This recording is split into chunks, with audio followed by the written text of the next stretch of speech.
So again, my name is Diana. I am going to be in my third year of a PhD program in the Department of Epidemiology and Population Health.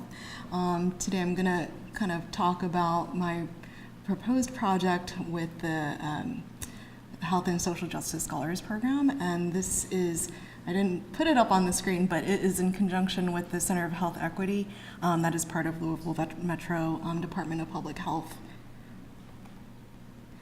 Here is just a brief agenda of what I'm going to be talking about today, including a background of Louisville, defining food desert, and then going into my project proposal, and then a discussion.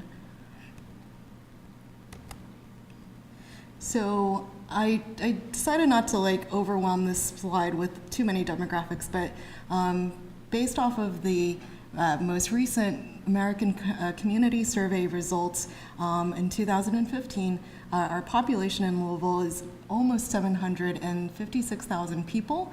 And when you compare that to the 2010 U.S. Census, that is an increase of almost 4% in terms of gender distribution in the city. It's approximately equal, with almost 52% female and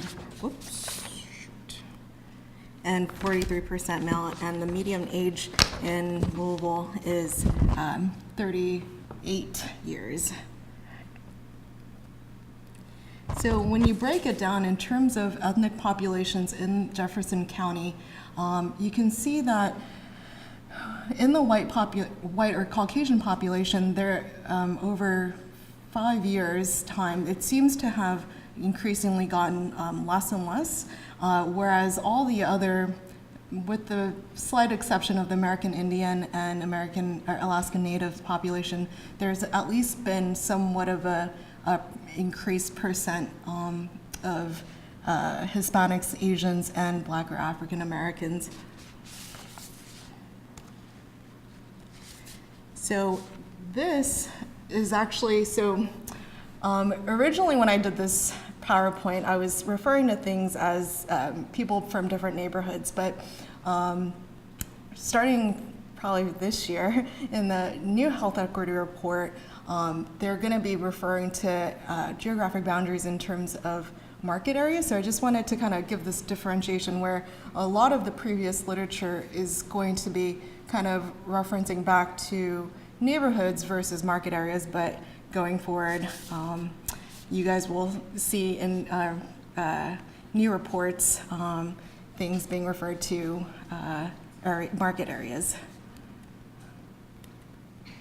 So just to kind of give a background on what exactly is a food desert, in case you didn't know, I didn't know this until I was researching it, that this phrase actually was started being used in Scotland at the beginning of the 1990s by an individual just living in public housing. And since then, there's been multiple but sort of similar definitions, where one of the first definitions I found was that it was described as just a poor urban area where residents cannot buy affordable, healthy food. And in 2012, the CDC had put out a statement that actually further described what exactly is affordable and healthy food, so including fruits, vegetables, whole grains, low-fat milk, and other foods that make up a full range of a healthy diet. But the most recent definition that I've seen a lot of literature kind of hark back to this USDA definition, which was updated this past year, is describing a food desert as a low-income census tract where either a substantial number or a share of residents have low access to a supermarket or large grocery store. So for the purposes of the rest of this presentation, their low income will be defined as tracts that have a poverty rate of 20% or higher, or tracts with a median family income less than 80% of median family income for the state or the metropolitan area. And for low access, there's actually a couple different definitions for this, but the one that I will be using to kind of describe the food desert in Jefferson County is tracts that have more than 100 households that have no access to a vehicle and are more than a half a mile from the nearest supermarket.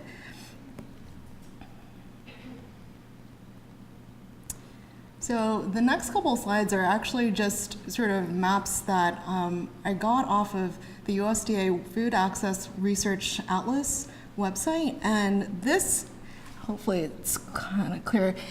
I originally had like the entire state of Kentucky, but then I decided to just kind of zoom in a little bit just to have Louisville be a little bit larger and then kind of display the areas outside of Louisville that based off of the USDA definitions of having low income and low access, the yellow shades are where you would find that. And if we were to zoom in to Jefferson County specifically, this actually just shows what the low income areas are. And this is the areas that have low access. But when they combine those two first maps, you kind of see where, you know, the majority of these areas that are food deserts are in the West Louisville / East downtown area. So as of right now, there are a few alternative fresh food options in Louisville. I've put grocery stores on there, but I'm gonna mainly kind of highlight the four options above, which the first one is farmers markets, second Fresh Stop Market, and Healthy in a Hurry, as well as community gardens in Louisville. And as you can see, the first three actually were reported on a local food resource guide that was recently published by the Farmers Market Association in Louisville. And if I didn't put any screenshots of that up on here, but if you look at the resource guide, it has like a map with, you know, locations and addresses. And if you were to actually look to see the total number of locations in Louisville and then take the number of those actually in West Louisville, there's actually not very many locations, especially with farmers markets and community gardens is up there, but Fresh Stop Markets, yeah. So you might be wondering, why would we want to continue pursuing this topic if there are already programs in place? Well, some of the things that I've learned while trying to background research this topic in this context is that, you know, there have been reports from some community members that the Healthy in a Hurry, for example, has been in a decline in terms of success. And as you can see from the previous slide, the table that I created, the number of fresh food options in West Louisville that are advertised in the Farmers Market Association Research Guide is low. And just, again, from trying to do a literature review, there seems to be a sort of dearth in evidence-based research on the efficacy of some of the other FMA options, including whether there's these actually improve food access to our community members and what kind of consumers are actually going to these places. Additionally, with the farmers markets and the community gardens, the issues there are that obviously with the farmers markets, it's only happening certain times of the year, and it's extremely labor and time actually intensive to try to grow your own food. So originally this was a lot bigger, but I kind of cut it down to just being like at least cognizant of what I can at least achieve for sure during the next 2 years. So for now, we're going to just be evaluating the fresh food options in the international food markets in Louisville, because that is one resource that hasn't been heavily sort of evaluated or looked at. And so the aims for this would be to assess the quality and the quantity of the fresh food items in these stores, with sub-aims to not only describe the community members that frequent the business, but also describe the products purchased by most of the consumers. And to sort of give like specific research questions, the first one would be whether there are actually fresh food options in these international food stores, and what are the quantity and quality of these. So this will be a cross-sectional mixed methods design study, where the first part will be mainly an observational, where I would go in to, or me plus maybe hopefully some other people that I can recruit, to go into these food stores and do basically a food audit, assessing, again, quantity and quality. And then a second phase of this would be to administer a questionnaire, a self-made questionnaire, asking questions related back to business background, product offerings and inventory, the demographics of the clientele, as well as consumer preferences. And in order to be eligible to be included in this study, the business has to be located within the Louisville Metro or Jefferson County area. The person that, for the questionnaire part of this, the store owner or employee must be at least 18 years of age and also be able to communicate in and understand English. So I haven't yet come up with an actual instrument with all the things that I would want to do for the food audit. However, just to kind of like briefly touch on the things that I would want to look at in terms of quantity and quality. For quantity, I'd want to do, assess a percent space occupied by fresh food selection relative to the entire store, as well as the types of actual selections that store has. So in terms of vegetables, fruits, and meats, what is the amount, I guess possibly in proportions, that the store would actually carry. And in terms of quality, there'd be sort of two different measures.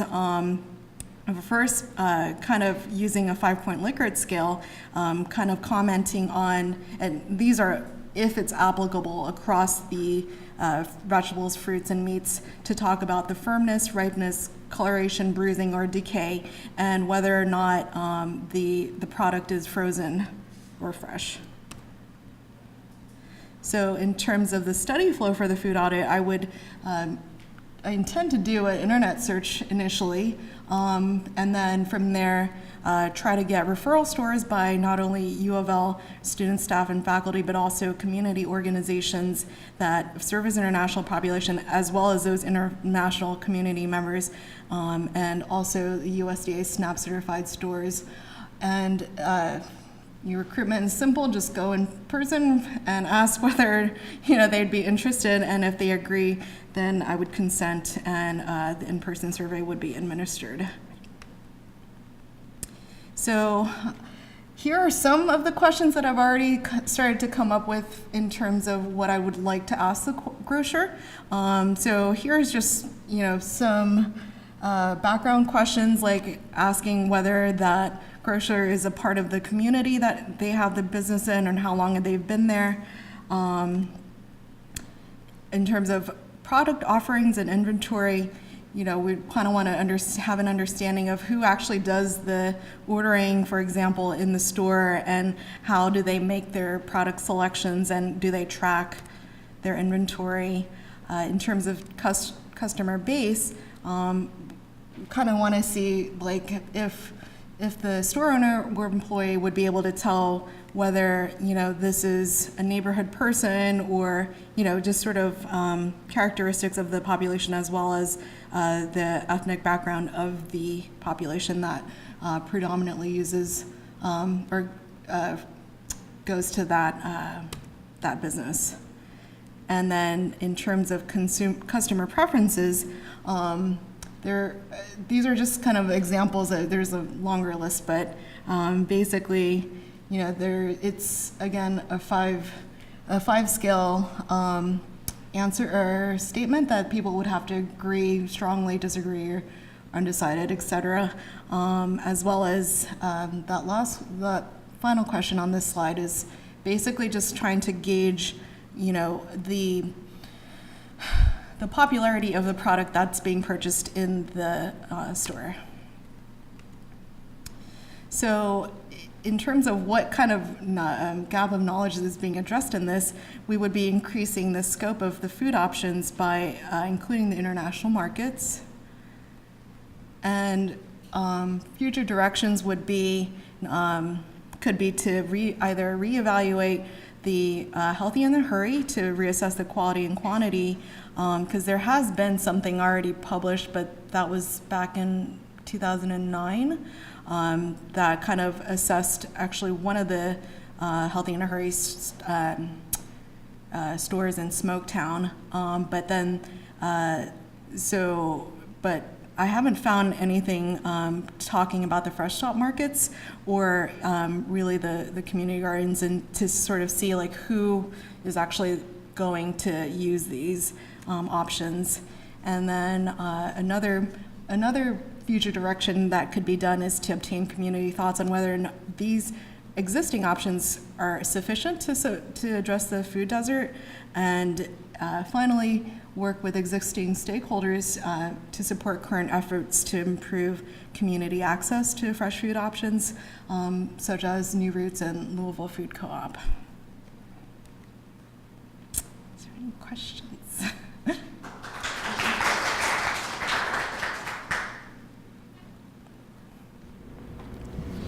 I have a resource to offer more than a question. Sure. You focus on the international markets, and often overlooked source of information is Jewish Family and Career Services. Their Navigate Enterprises works directly with a large, much big majority immigrant community and over 50% of the businesses that start food-related businesses. Can you repeat the organization name again? Jewish Family and Career Services is the name of the organization, and it's the Navigate program that is a business incubator. Okay, thank you. Dr. Jones? What is going to be your incentive for the shop owners to participate? How are you going to get them to want to As of right now, I am not thinking of giving an incentive, but I guess that's a good question. I don't know. I don't know. I would hope that they would want to.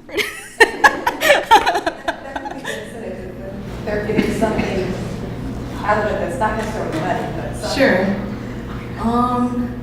I mean, I honestly, I don't know. I mean, I'm not even sure if I necessarily 100% in giving incentives based off of some training that we've had in some of our classes about, whether that would affect people's responses or things like that if you start to incentivize. But I guess that's something that we would maybe play with if success rate is low in terms of recruiting people, but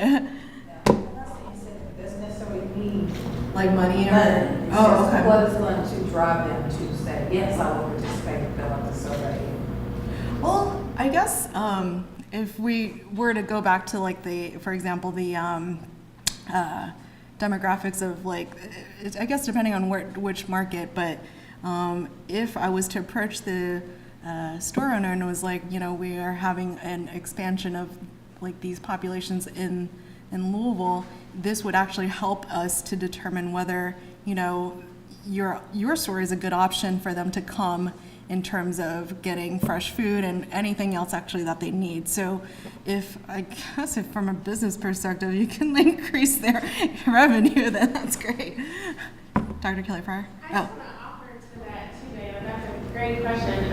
And maybe the incentive or an incentive could be that these stores right now are not listed in the USDA maps that we're able to produce about the fresh food options, so that there would be more business coming to them because we could certify that they've been audited through your study. So that's a great way to think about how business can drive to them.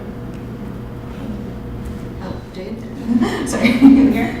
You mentioned doing the recruiting people. Is there any way that you're going to ensure like it's consistency in the way they rate the quality of the produce? Yeah, I mean, I think there would definitely have to be some sort of training led by a professional,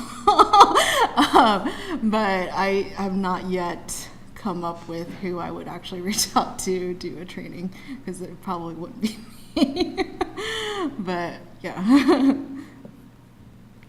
Since you're focusing on the international market, have you thought how you might overcome issues with ICE enforcement and those types of things? Is there ICE enforcement going around here? I guess there is. No, I guess I have not. But I would think, though, and of course this is all just speculation, that if these people actually have a running business, I wouldn't think that they would want to put themselves in, I don't know, because if especially if I'm just, the main person I would like to speak to is the owner, not necessarily employees. I kind of put employees in there in case the owner doesn't speak English somehow, but I mean, I didn't think about that, to be quite honest.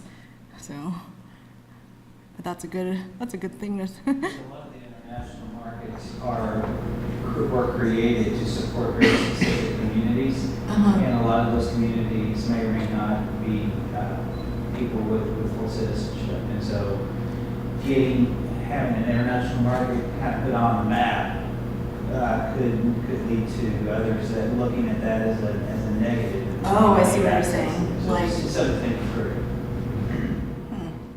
Yeah, that's a good question. We'll have to think about that. couple questions. One is, could you explain market areas? That was like in your second slide. So, let's see. Let's go back to this. In that picture, just, how is that different from census tracts that we usually look at, or neighborhoods? I can provide. Oh, yeah, okay. Yeah, that was through. I work at Hallmark. I work at the Center for Health Equity, and I provided that. So the census tracts fit within all of those boundaries, and those are the boundaries being used in the next comprehensive plan to plan economic and spatial development for the next 20 years, so from 2020 to 2040. So our reasoning behind using those is so even if the neighborhoods are a little bit different than what they have been previously, sometimes you need data to make decisions kind of at a government level about what sorts of development should happen. So we want to kind of have our data aligned to these market areas so that we can provide that information. So what do you mean by market areas? Is that? That's just like, so everyone refers to the map on the left as neighborhoods, but they're actually neighborhood area clusters.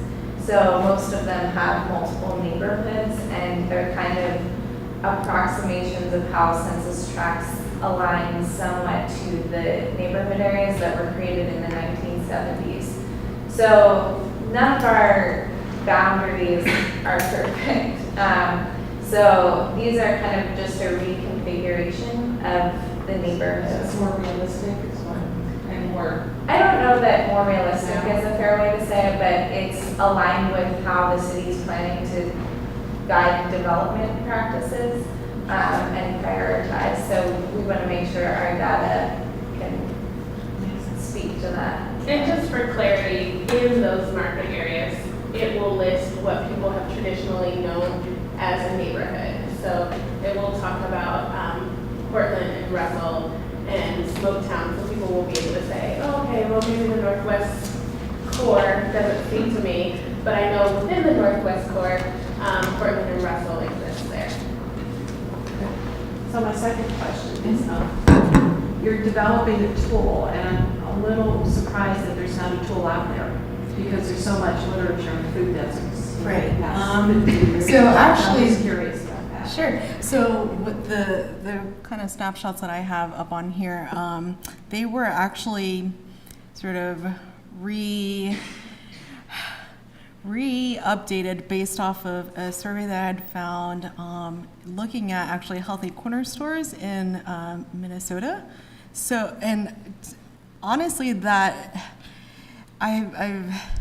was probably the best one in terms of what I was looking for to answer my research questions. But yeah, there are other surveys, but most of them were,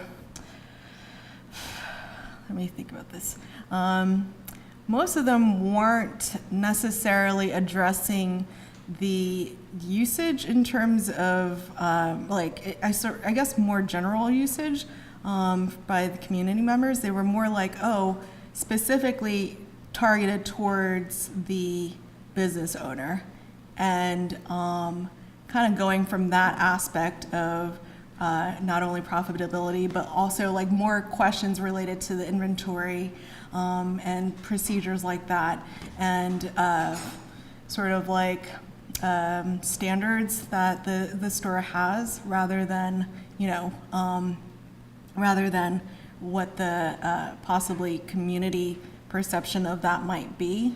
So I basically kind of the questions that I came up with, some of them were pretty much the same as the one survey I found in Minnesota, but then some of the last questions were tweaked based off of input from Rebecca and Dr. Kelly Pryor, and also from Dr. Leslie. So, yeah. You can voice that as adapted and updated, but make sure you give credit to the original. Sure.